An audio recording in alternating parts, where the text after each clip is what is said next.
Assalamualaikum warahmatullahi wabarakatuh. Perkenalkan, nama saya Dewi Budiarti, mahasiswi PGSD semester 5 Universitas Samudra. Di sini saya akan mereview film tentang The Maker, Walker, dan Terry Zaman Park. Nah, kedua film ini adalah film yang sangat menarik karena menceritakan tentang anak berkebutuhan khusus. Baiklah, yang pertama saya akan menjelaskan tentang film The Maker, Walker, yang mana film tersebut menceritakan tentang anak gadis kecil yang berusia 10 tahun yang bernama Helen Keller yang bertinggal di Amerika Serikat. Helen Keller ini memiliki paras wajah yang sangat cantik. Namun di balik kelebihan dianya terdapat juga kekurangan. Dia buta tuli dari sejak dia masih bayi, sehingga dia tidak memiliki kemampuan berkomunikasi dengan keluarganya. Kerap sekali menjadi seorang pengamu atau pemarah. Dari mulai usianya 6 tahun, ayahnya ingin mengajak dia atau membawa dia ke rumah sakit jiwa. Tetapi keluarganya sangat menolak. Karena di sini ibunya ingin mencari tempat medis yang jauh lebih baik. Ayah Helen yang bernama Kapten Arthur Keller menghubungi salah satu institut yang menangani anak berkebutuhan khusus. Dan tidak lama kemudian dikirimkan juga guru yang bernama Annie Sullivan. Setibanya Annie tiba di rumah keluarga Helen, Annie melihat anak gadis kecil yang sangat lucu. Di situ dia langsung menghampirinya dan dia mengira bahwa itu adalah pasiennya yang bernama Helen. Pikir Helen itu anak yang cerdas. Ternyata itu kebalikannya. Tidak lama kemudian, Annie mengajak Helen ke kamarnya untuk belajar mengeja membaca dengan menggunakan sandi tangan. Di situ juga Annie sempat dikunci di kamarnya. Namun demikian, di sini Annie tetap sangat gigih dalam pengajarannya. Seiring dengan pengajarannya Annie, Helen di situ sangat memahami segala sesuatu yang ada di sekitarnya. Setelah Annie berjalan keliling-keliling rumahnya, Annie sempat berpikir. Dan di situ dia menemukan ada rumah kosong. Di situ Annie sempat berkomunikasi kepada kedua orang tua Helen, yang mana kedua orang tua Helen sangat bertolak belakang, tidak menyetujuinya. Karena menurut orang tua Helen, tindakan yang dilakukan Annie ini tidak pantas dan tidak wajar untuk seorang anak kecil. Tidak lama kemudian orang tua Helen itu menyetujui apa yang diinginkan sama si Annie. Di rumah kosong tersebut, rasa ketegasan si Annie tentang mengajarkan kosakata itu sangat menarik.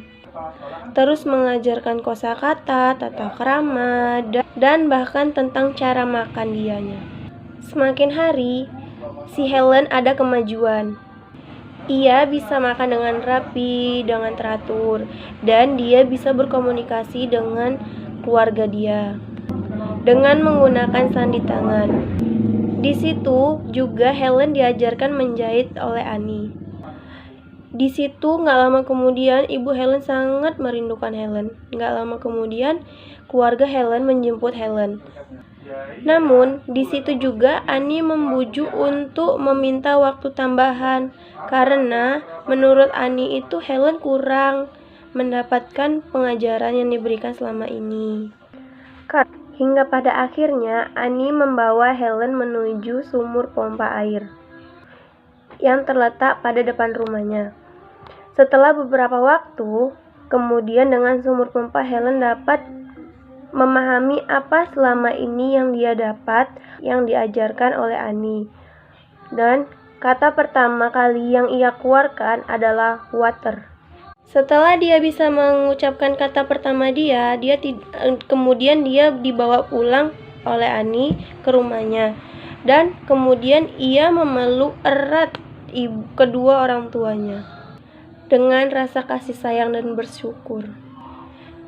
Di film ini, Helen mengalami jenis penyakit tunanetra, tunarungu, dan tunawicara. Di dalam film ini, yang menghanyutkan kita bahwa anak berkebutuhan khusus itu tidak memiliki hal-hal lainnya, dan dia juga memiliki kewajiban-kewajiban yang harus mereka jalani.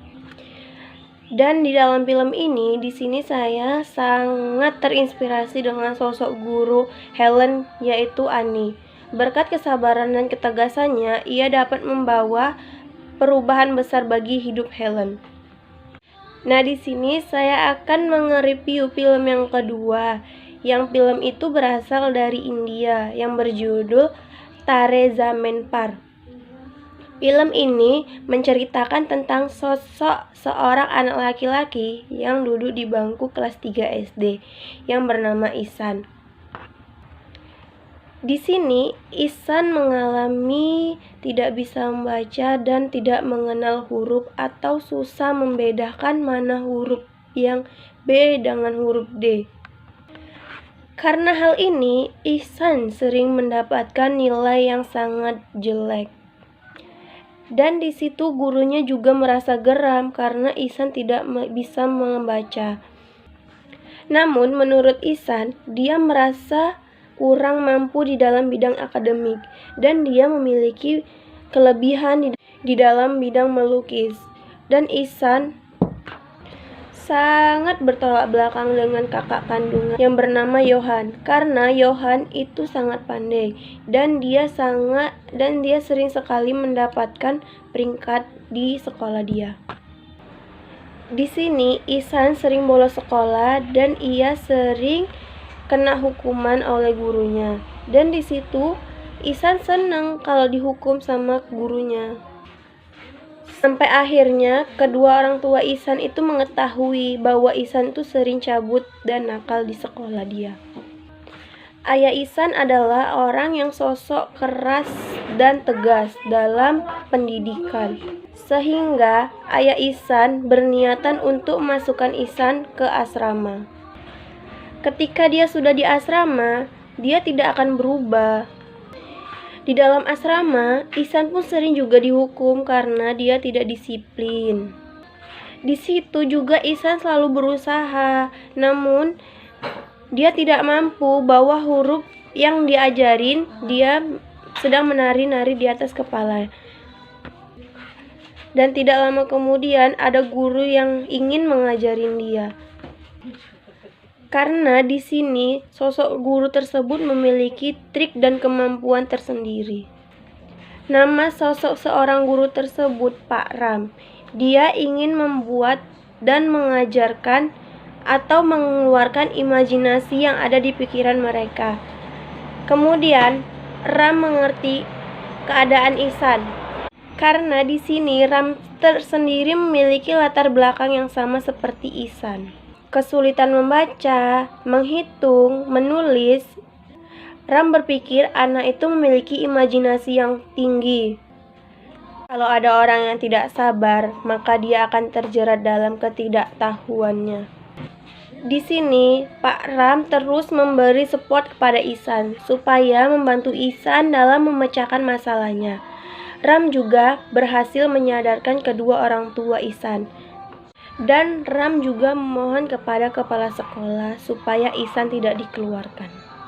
Dan di sini juga Ram pun berusaha untuk menunjukkan kelebihan yang dimiliki oleh Ihsan dengan mengajak Ihsan berlomba melukis di asrama dia.